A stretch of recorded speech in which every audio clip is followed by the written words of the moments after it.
Assalamualaikum warahmatullahi wabarakatuh. Perkenalkan kami dari kelompok 2 kelas A, mata kuliah. Jadi di sini kami akan mempresentasikan hasil dari diskusi kami mengenai, perancangan Hazop terhadap studi kasus yang sudah Pak Teguh berikan. Sebelumnya izinkan kami untuk memperkenalkan diri terlebih dahulu. Ada saya sendiri, yakni Amar Zakwan Maulana dengan NPM 14, ada Ajeng Kusumawati dengan NPM 02, ada Asfian Nurpalupi dengan NPM 07, ada Anissa Rizky dengan NPM 29, dan yang terakhir ada Anissa Putri Widiawati dengan NPM 30. Jadi, studi kasus yang Pak Teguh berikan ini, kami diperintahkan untuk merancang hazop dari pembuatan natrium asetat menggunakan CSTR. Bahan bakunya tersendiri itu ada asam asetat 30% dan juga NaOH 25%. Kedua bahan baku ini dialirkan ke dalam CSTR yang kemudian nantinya akan menghasilkan produk berupa natrium asetat. Natrium asetat ini kemudian disimpan terlebih dahulu ke dalam tangki penampungan sementara, kemudian dilakukan proses filtrasi, dan yang terakhir produknya akan disimpan ke dalam tangki penyimpanan. Untuk penjelasan berikutnya diserahkan kepada rekan saya. Nah, jadi untuk preliminary list of applicable combination ini digunakan sebagai sebelum kita masuk ke analisis detail, kita itu menyusun matriks kombinasi dan Whitworth. Nah, ini tuh adalah langkah krusial untuk memastikan agar tidak ada yang terlewat. Nah, untuk parameter flow itu kita menggunakan non, more, less, and reverse.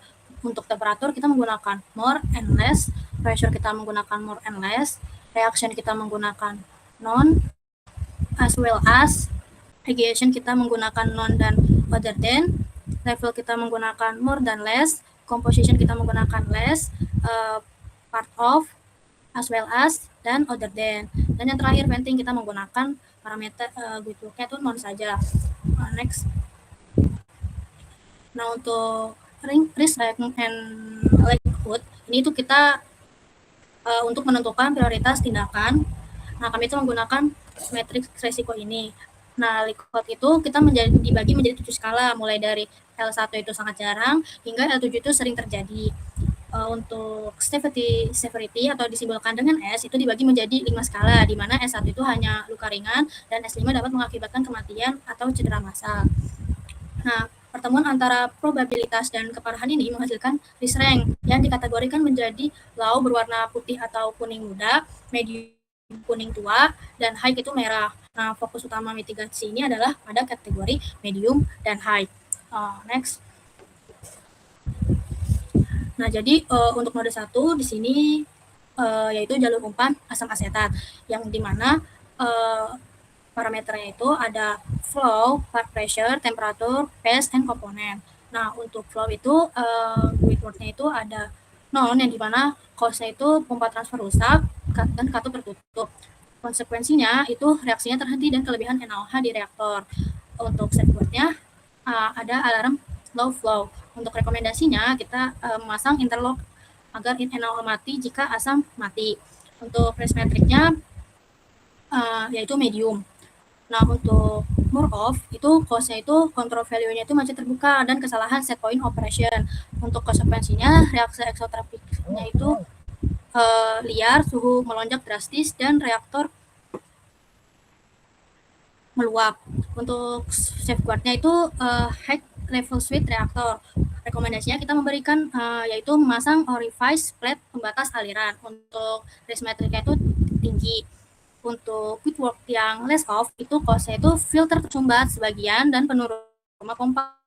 Untuk produk tidak tercapai dan efisiensi produk menurun. Safeguard-nya itu kalibrasi flow meter rutin, alarm differential pressure di filter. Untuk responnya itu low.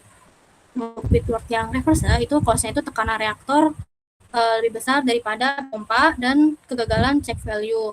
Untuk rekomendasinya kita memberikan untuk melakukan inspeksi internal check value secara berkala untuk memastikan katup menutup sempurna. Untuk risk metric-nya itu untuk pressure di sini Whitworth-nya hanya ada higher, yang dimana cause itu inlet reaktor tersumbat dan katup tertutup saat pompa menyala. Nah, itu memasang high pressure. Untuk risk-nya itu medium. Nah, di sini parameter temperatur Whitworth-nya itu hanya ada lower untuk cosnya itu lingkungnya itu lebih besar dari 16,6 derajat Celcius. Yang dimana di sini kita memberikan rekomendasi tambahkan heat tracking dan untuk press metricnya itu low. Untuk parameter fase di sini bitbooknya itu hanya ada odor yang dimana cosnya itu udara terjebak di pompa dan rekomendasinya itu masih penerapan prosedur printing yang tepat untuk menghilangkan udara sebelum pompa beroperasi. Untuk press metricnya itu low. Dan yang terakhir di node 1 ini yaitu parameter komponen yang dimana bitbooknya itu adalah as well as yang dimana cosnya itu kesalahan pengisian tangki dan rekomendasinya itu memasang sensor densitas online. Untuk press metricnya itu low. Mungkin di next. Nah, untuk node yang kedua di sini ada jalur umpan NaOH. Di sini kita menggunakan parameter ada flow, pressure, dan komponen. Untuk flow di sini ada bitbooknya itu ada non, more off, less off, dan reverse. Untuk non, cause-nya itu pompa NaOH rusak dan pipa tersumbat endapan soda. Yang dimana rekomendasinya itu pasang sensor pH di outlet reaktor sebagai pemicu trip. Untuk press metricnya itu medium.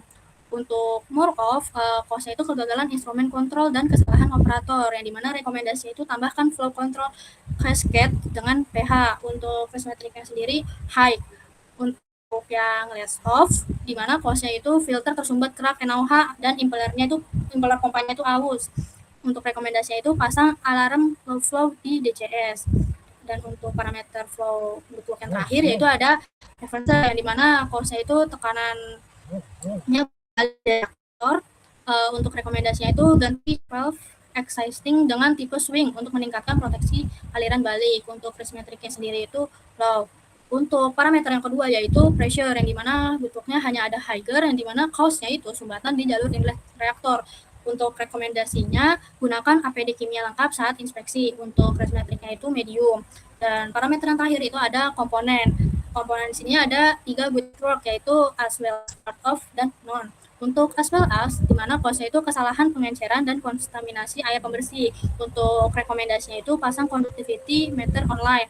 Untuk press metricnya yaitu low. Untuk part of, cause-nya itu pengendapan NaOH di pipa dan rekomendasinya itu menetapkan jadwal routing flashing pipa dengan air panas untuk mencegah penyumbatan.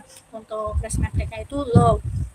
Dan yang terakhir bitwork non, cause-nya itu kabel sinyal kontrolnya putus dan rekomendasinya itu gunakan kabel Chatham and redundant. Nah, untuk press metricnya sendiri low.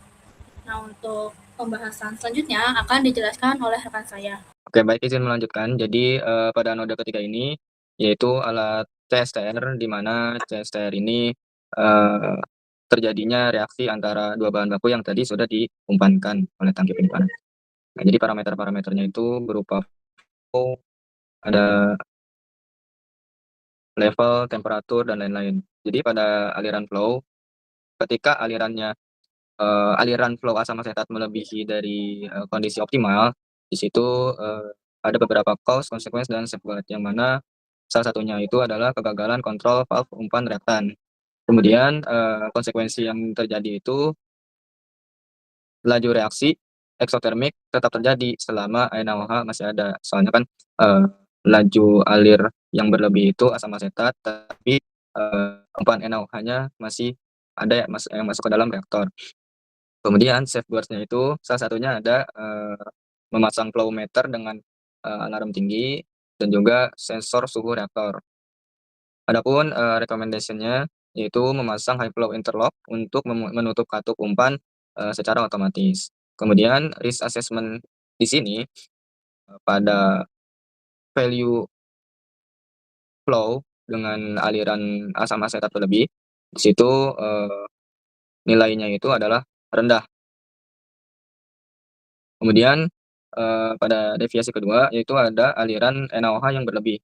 Di sini aliran NaOH berlebih itu menyebabkan laju reaksi eksotermisnya itu berjalan lebih tinggi karena sifat dari NaOH itu tersendiri, yang nantinya mungkin akan menyebabkan resiko luka bakar karena terjadinya kebocoran.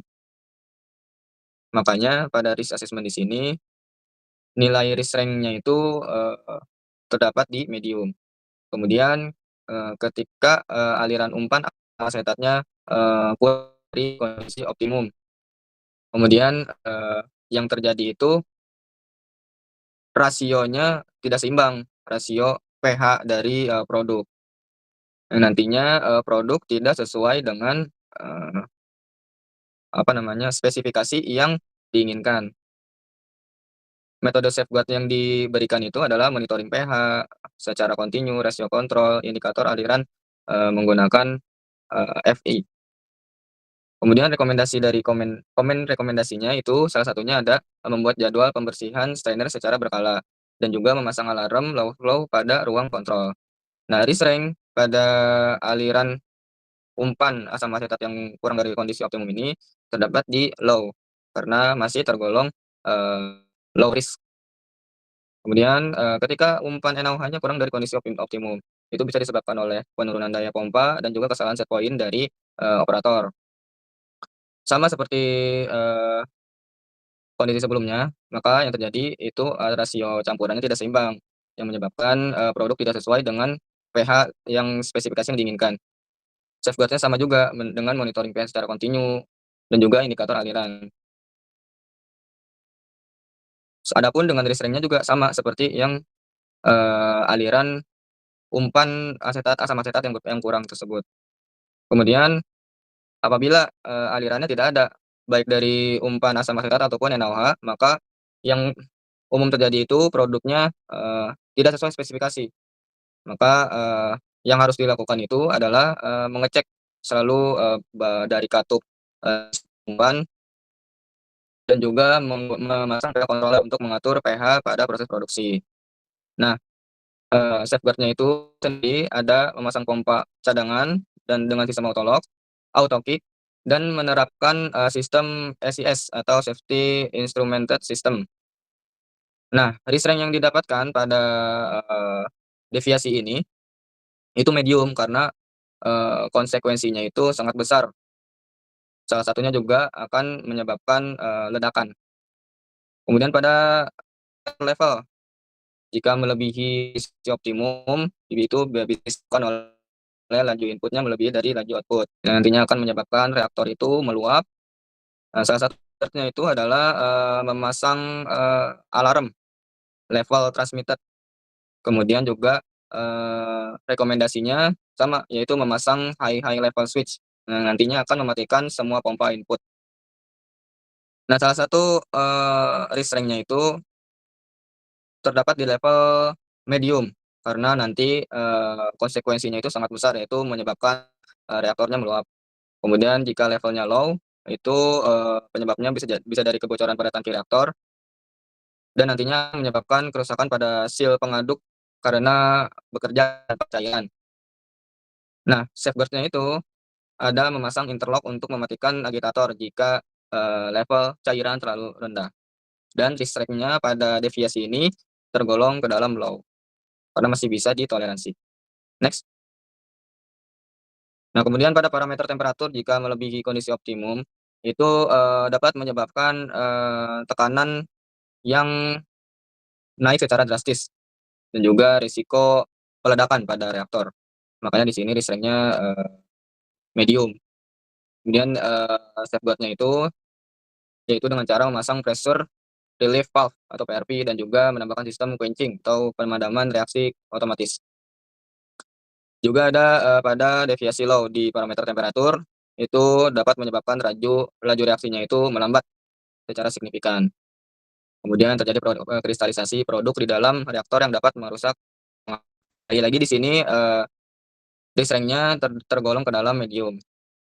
Kemudian ada di parameter pressure, di deviasi high dan low, itu, risikonya atau konsekuensinya dapat, terjadi kerusakan struktur reaktor atau pecah dan juga kebocoran gas ke udara.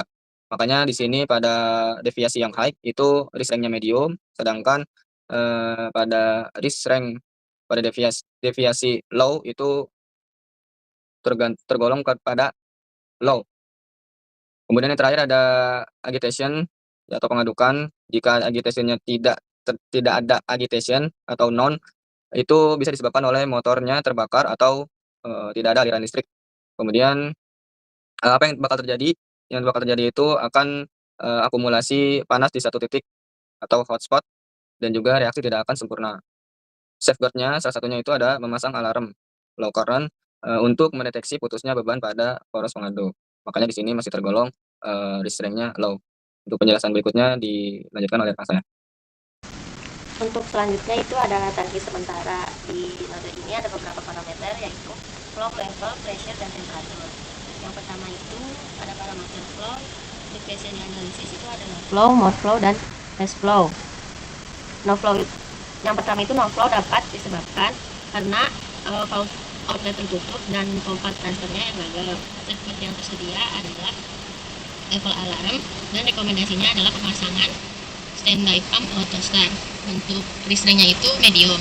Yang kedua ada more flow, itu terjadi akibat kegagalan kontrol valve atau kesalahan set point operator yang dapat menyebabkan kenaikan level tangki dan potensi overflow. Oleh karena itu disarankan pemasangan high level trip untuk menutup inletnya. Restraint di sini ada very high. Selanjutnya ada less flow. Ini biasanya disebabkan karena penyumbatan pipa atau penurunan performa pompanya yang mengakibatkan suplai ke filter berkurang dan produksinya terganggu. Maka dari itu direkomendasikan untuk jadwal flushing line dengan berkala. Di sini restraint-nya itu low. Selanjutnya pada parameter level, deviasinya itu ada high level dan low level. High level disebabkan karena aliran keluar tersumbat atau laju masuk lebih besar dari yang keluar, yang berpotensi menyebabkan produksi overflow tangki dan kontaminasi area kerja. Safeguard-nya itu berupa level transmitter. Safeguard-nya itu berupa bunwell dan alarm level. Dengan rekomendasi aktifkan interlock shutdown pompa inlet saat level high dengan restraint-nya itu very high. Kemudian ada low level, dapat terjadi akibat kebocoran tangki atau laju keluarnya yang terlalu besar yang dapat menyebabkan pompa downstream mengalami cavitation. Oleh karena itu disarankan untuk mengaktifkan interlock shutdown pompa inlet pada saat level rendah dengan restraint-nya di sini itu medium. Kemudian pada parameter pressure, deviasi pressure ada high pressure dan low pressure. Deviasi pressure tinggi ini umumnya disebabkan karena fan line tersumbat sehingga dapat menyebabkan deviasi tangki atau kebocoran. Safeguard-nya berupa fan line dan direkomendasikan untuk pemasangan pressure relay fan dengan risk matrix di sini itu medium.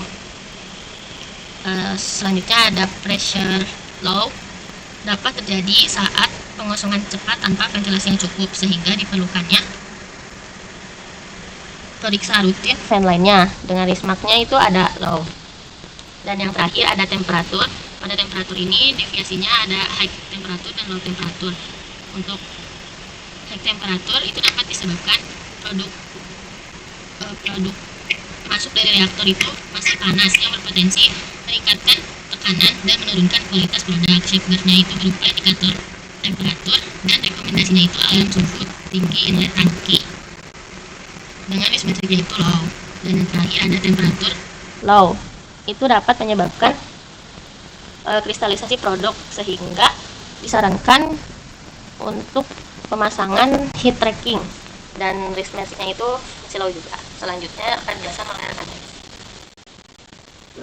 Pada node 5, kami menganalisis filter unit yang berfungsi untuk memisahkan padatan dari larutan sodium asetat sebelum masuk ke tangki penyimpanan. Skop analisis meliputi di filter inlet outlet line, sealing system, serta pressure monitoring instrumen. Tujuan operasi unit ini adalah menjaga proses filtrasi tetap stabil pada kondisi alir, tekanan, suhu, dan komposisi yang aman.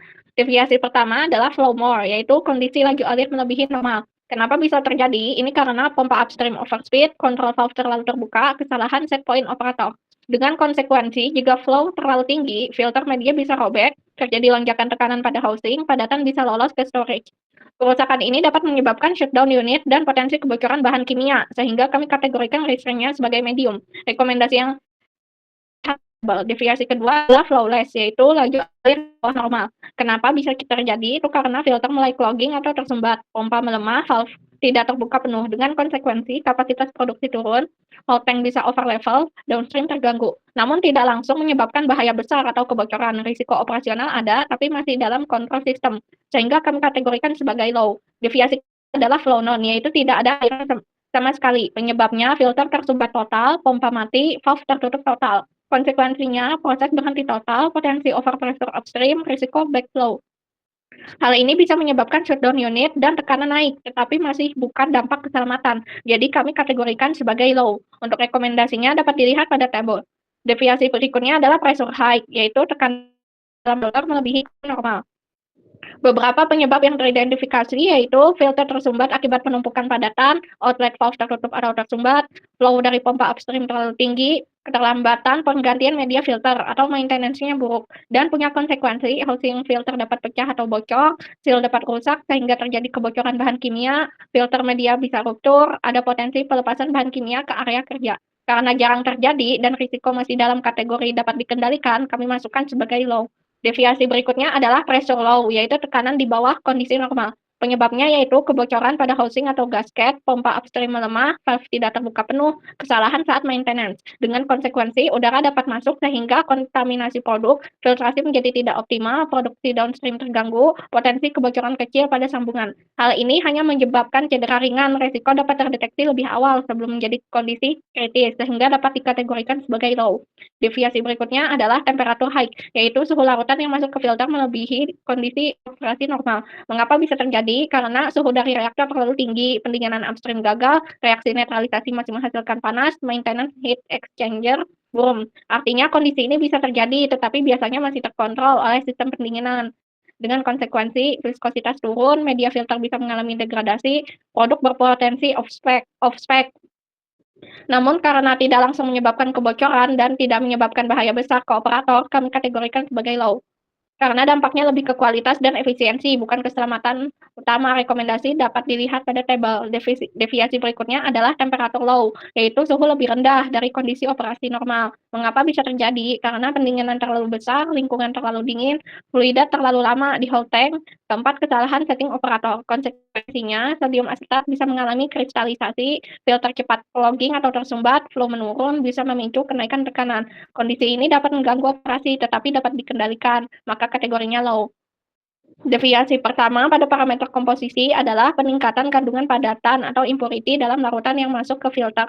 Bisa terjadi karena reaksi upstream tidak sempurna, terjadi kristalisasi sebelum filter, maintenance upstream kurang optimal, carry over padatan dari tangki sementara.